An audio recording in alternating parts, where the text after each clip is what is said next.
Alright folks, I told you around about a week ago that something new might be here, or might be coming, and it is now here as of a few minutes ago. I made the trip back to Georgia, to Georgia Deer Farms and Equipment this morning, or well, this morning and afternoon.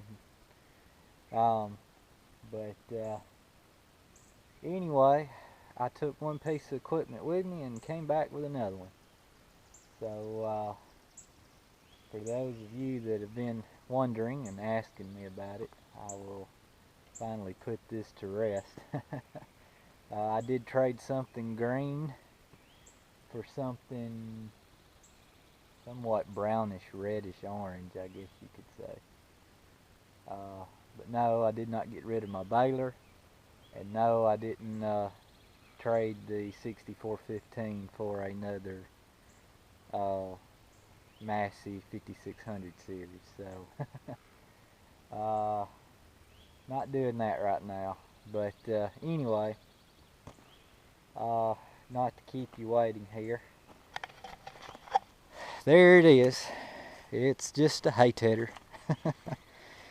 But this is what I've been trying to get, so it is what it is here. It's a, if I say that right, Pequea, something like that. It's a TT4100 4 basket tedder, and yes, it is not fully assembled yet. I've got to put the teeth on it is pretty much all. Put the PTO shaft on, and there's a couple of bars that go right here, just guards, and that's about it. I've got some rain coming, so I'm going to try to get this unloaded here before that happens. We got a pretty decent rain last night, but anyway, I want to get this put together and do a full walk around of it unfolded, and explain a little bit why I chose this particular hay tedder. I did look at about four. Well, I looked at 4 different ones. This was one of the 4, and of the 4 brands, this is the one I wanted. And I mean, this is just, it's a real heavy duty built tedder. Number 2 in line was the Coon. It is a 5202. I forget, it has some letters like a TH or G. I don't remember. It was the 5202 4 basket tedder, but this is just a lot heavier built tedder.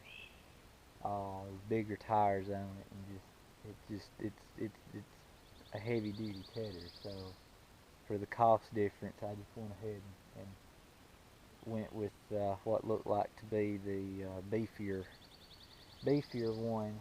But I'll go over all that later and go through all. I mean, some of you, I mean, yeah, it's just a hay tedder. How much, can you, how much detail can you go into a hay tedder? But you start looking, there's a lot of little differences between the brands. So I started picking up on some things, and after researching this one a little bit online, after I'd looked at it, this was kind of the clear choice. So anyway, but yeah, it's here. I got to get it unloaded, and then I got to put it together. And depending on what the weather does, I don't know if I'm gonna get around to getting all the teeth on it or not. We'll see. Shouldn't take too long to do that. But yeah, it's just a beefy built tedder. It's just a nice channel, thick channel frame, tongue there. Jack doesn't have to reside here on the tongue. You can move it up here, so you don't have to worry about cutting into your cutting into it with a tire, turning sharp or whatever. You know, it's got adjustable wheel or angles here on the wheel, so you can adjust the tilt, or how much angle you got on the tilt here on the baskets. You know, how far it teds or slings the hay up in the air. There's a story behind the gearboxes I'll go into later. I like the grease joints here the way they are. That's like they are on my bush hog. I kind of like those. Gets a good uniform lubrication on that type of joint instead of an Alamite in one side of it. But yeah, it's got the bigger tires than the Coon. The Massey, I looked at the Massey tedder, and it had the big tires in the center two tires, but the outer two tires were smaller. This does use a tubular arms for the teeth instead of a flat bar. It's just a lot of good things. It does have the hydraulic tilt and fold, so no more cranks. Oh, what else? I can't go over it all right now, but yeah, it's just a heavy duty built tedder. So that's what I got. It is an 18-foot wide tedder. The Coon was only 17 feet, so this is a foot wider working width. Another reason, but anyway, like I said, I want to dedicate a walk around video of it when I get it off here and put together. But yeah, I was pleased with this, how this worked out. Seen this tedder, like I said, I was down at Deer Georgia Farms, or Georgia Deer Farms and Equipment last Saturday, and I looked at all their tedders, and they had several of the Coons, they had several of the Massey. What was the model on that Massey? A 1635 or something like that. And then they had another brand. They had maybe one or two of them. I forget what it was called. And you know, I was looking at the Coon pretty strong, but I seen this one sitting off way back in the back corner, kind of. It was hooked to a tractor, and I really didn't know what the status of it was. And it was sitting just like you see it here. And I thought, well, maybe it was a special order for someone else or something. But anyway, I talked to Roger there about it, and the next week, and I mentioned, I said, what about the one down there in the back corner, the TT4100? I said, is it for sale? He said, yeah. And I said, you know, it looked like the heavier duty of all the tedders there, and he said, yeah, it was. And I asked him, you know, how much more it was going to be, and he at the time just kind of gave me a rough number, but so it was just a little higher than the Coon, but it turned out being about the same price. And there's another rebate I can get. I can go on Pequea, or if I'm saying that right, the website, and download a form. I can get another additional few $100s back from them. So all in all, it's going to come out, I think, less than the Coon would have cost me for the heavier duty tedder. So we'll see how it works out. Like I said, we ted a lot of our hay to speed up drying time, but here in the past I haven't done as much tedding. My brother-in-law or my uncle, whoever, sometimes will do tedding to free me up to be mowing or doing something else. But anyway, this will just speed things up. I traded my Frontier tedder. I had a 2-basket tedder that I traded on this, and it was a 1010E, I think was the model number on it, something like that. I think they claim it's a 10-foot working width, but it really only works about 8 to maybe 9 feet. So this is twice as wide as what I had there. But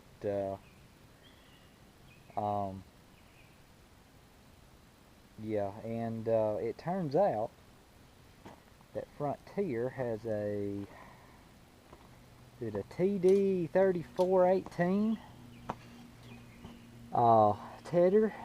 It's this exact tedder. Pequea here or whatever must make this tedder for Frontier or John Deere, whoever owns that. You know, John Deere don't make a tedder, and a lot of smaller equipment now is branded with the Frontier name. So anyway, if I'd have went and got another Frontier, it'd been the same thing. So you know, that's how it worked out. Of course, no telling what the pricing there would be at a John Deere dealership. But anyway, this worked out. Hopefully, it'll be a good one. It's plenty beefy enough. I mean, it's really a solid build. I mean, you see how this thing's reinforced all around. It's got the finger joints instead of U-joints. It's got two. You know, it's using the top plate here and a bottom plate for the basket here. Like I said, the big wheels, and they are, if you can see on the other side, they are a 4-bolt wheel. They're not like a little lawnmower tire wheel, you know, like you see on some of them. It's got the rubber guard here that comes down with the cylinder, which doesn't fold, so you don't have to worry about a crease or something dry, you know, this dry rotting in it. Breaking over time, like some of them fold right here to cover up this joint. But yeah, I mean, the tongue is just, it's one thing I noticed on a lot of these. Let me walk around here. This turned into be a long video. One thing I noticed on these tedders on the other brands was how weak the tongue was. Some of them was just a flat piece of metal. It wasn't very thick. Well, I won't say thick, but it wasn't very wide that ran up here. And it just looked, I mean, it looked like if you got a tire into this thing accidentally or something, man, you'd bend it all to pieces. So I was pleasantly surprised at how they did this. I mean, it is heavy. It is called their Turbo Tedder. I think they have a series of turbo tedders. You can see here's the hydraulic tilt cylinder. So you initially adjust it here, and then you got a cylinder there that does your hydraulic tilt, and then you got two cylinders. Now that's one thing. The Coon had one cylinder that let down both wings. This one does have two, so that is possibility of twice the headache if these cylinders ever go bad. And you know, that crossed my mind, but I strapped it up here so it wouldn't accidentally unfold on me going home with it. But yeah, it's you know, it's built fairly well, and you know, the paint, I've been pleasantly happy with the paint on the Coon speed rake over there. You may have seen me cleaning that in my equipment cleanup day video I posted about a week ago. But that's the first bath that hay rake's had, and I've had that rake about 4 years now. I had that rake around 4 years. But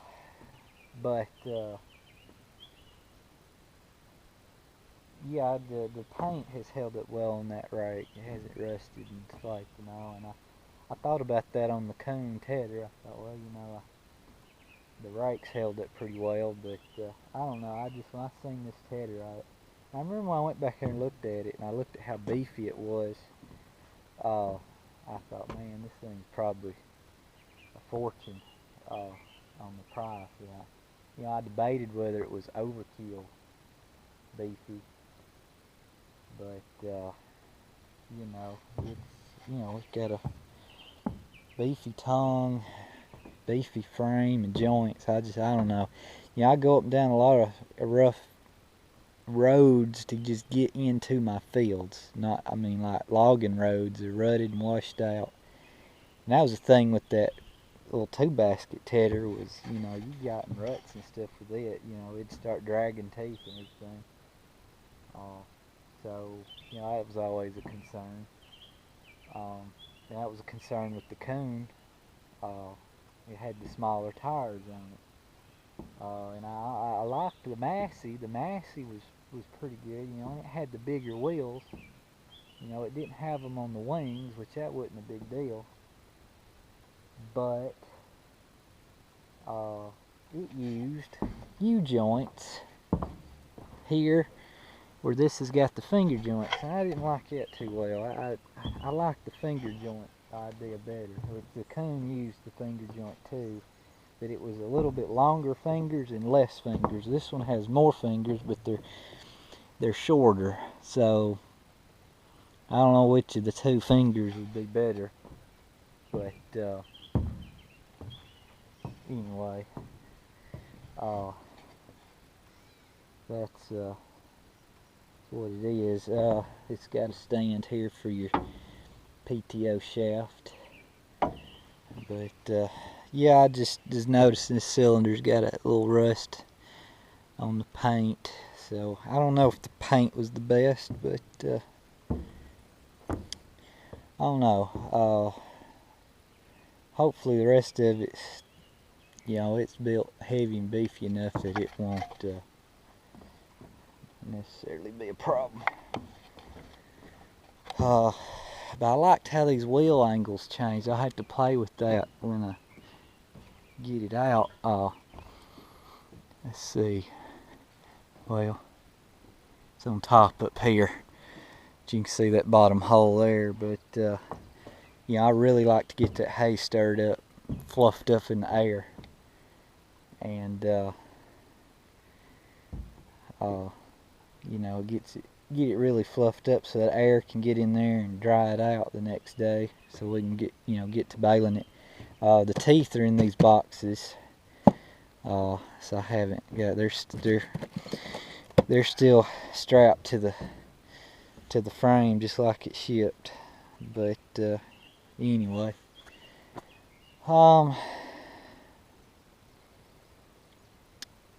yeah, that's all I know to show you on it right now until I get it off here and put together. So I guess I better get to that. I know some rain is coming, so anyway, I hope this is a good one. I'll try to get some review videos up of it. I want to do the initial walk around it when I get put together, and then I'll let you know how it's working out when we finally get to use it, which shouldn't be very long at all from now. You may can look around in this video, see how thick the grass is just here around where I keep my equipment. I need to get the bush hog out and go around and trim up. It's growing up on me already. But anyway, that's what's new. I hope some of you wasn't disappointed. But yeah, so I got me a hay tedder. It's just, something I've had on my mind to upgrade to a 4-basket past year or two, and I kept thinking, I don't want to spend the money, but he gave me a good trade-in on my other one, and to the point where I didn't even really want to sell it myself. I'll go ahead and trade it in. And this thing just looked, like I said, strong and beefy enough that I felt like it'd be a decent investment. So there it is. I'm gonna shut up and get to getting this thing off the trailer. See ya.